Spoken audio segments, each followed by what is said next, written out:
Պարոն Քոչարյան, այս ցուցակը ձեզ ծանոթ է, այստեղ նաև ձեր անունն է։ Այո, այդտեղ էլի անուններ կան, ինչ եք զարմանում։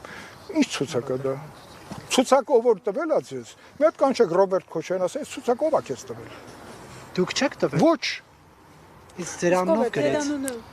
Թող Ռոբերտ Քոչարյանն ասի, իրենք այսքան տարի ինչի չեն բացահայտել, ինչ ցուցակ է, բայց չէ որ այս ցուցակը մեկ այլ բան էլ կարող է լինել։ Երկիրը գտնվում էր կոլապսի մեջ, եւ շատ հնարավոր է ցուցակը, որ կազմվել է, այդ կազմողները նպատակ ունեին կանխել հետագա զարգացումները, բայց բանակին չէր շրջապատել քաղաքը։ Այո, ես եղել եմ այդ սենյակ, մտել եմ, որտեղ այս ցուցակը ներկայացվել է Ռոբերտ Քոչարյանի, բայց ես չեմ էլ իմացել, որ իմ անունը դեղ կա։ Կներես, այդպես է եղել իրականությունը։ Հիմա ես շատ խոսվեց, ինչքան ուզում են խոսեն, բայց եթե այդ ցուցակը այդքան կարևոր էր, 20 տարուց ավել գուցե իրանք իշխանություն էին։ Այդ ցուցակով ինչի մեջ չեն հարցակնել։